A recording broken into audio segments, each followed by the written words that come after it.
For my discussion, I'm going to be using this chalkboard and these different colored chalks to be walking through the steps of how to solve this differentiable equation given that f of 1 equals -1. So my first step when I'm solving a differentiable equation is to box in this piece of information because it is very important to solving this problem, and we will get to that later on in the problem.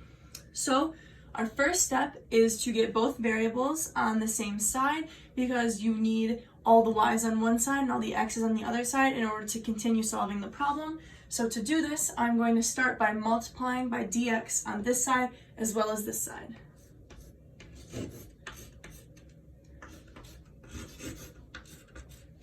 Now this dx will cancel out and we will be multiplying on this side.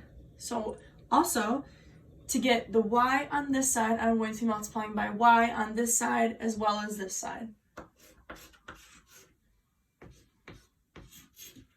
Over here, my y's will cancel out, and we will be multiplying on this side, leaving us with y dy equals 2x dx. Our next step in solving the differentiable equation is going to be taking the integral of both sides. The integral is the antiderivative, so in this case, we are going backwards in derivatives. This sign right here, it's kind of like a skinny S, is our symbol for taking the integral. When you're taking the integral, you're going to add 1 to the exponent of the variable. So in this case, y to the first plus 1 becomes y squared. And then we are also going to divide by the new exponent, which is 2.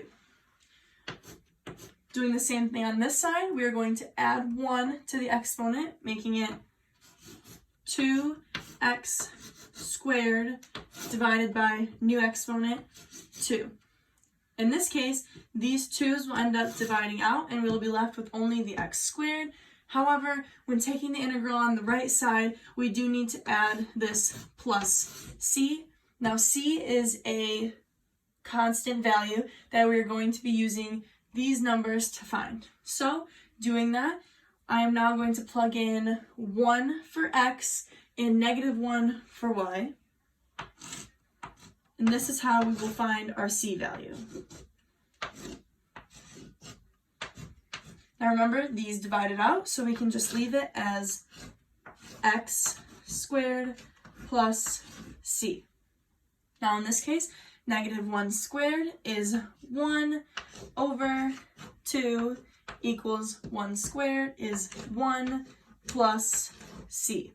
In this case, subtract 1 from both sides, leaving us with a c value of -1/2. Now, we are going to be plugging it in to this equation here. So erasing our c and plugging in our -1/2. I'm going to erase my work down here to save space to solve the rest of the equation. So we are almost done. Now we need to get y by itself on this side so that we can have a completed equation. So to do that, we are going to multiply by 2 on both sides. These 2's will divide out, leaving us with a y squared equals 2x squared minus 2 times -1/2 is a -1. So our second to last step in solving this equation is going to be square rooting both sides to get y by itself. So we are going to square root,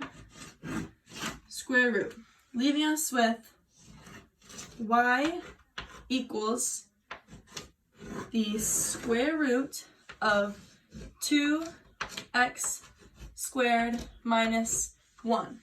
However, since we took the square root, we need to check if it should be a positive square root or a negative square root. So to do this, we are going to use this piece of information again and plug in 1 for x and -1 for y. If we plug in 1 here, this is 1 squared is 1 times 2 is 2 minus 1 gives us 1, and the square root of positive 1 is positive 1. However, we need a negative 1, so we are going to add in a negative sign right here so that when we plug in the 1, we get 1 times 2 is 2, minus 1 is 1, square root of 1, positive 1 times the negative gives us our negative 1 that we originally have. So, our final answer is going to be y equals the negative square root of 2x squared minus 1. And that's how you would solve this differentiable equation to get you this regular equation.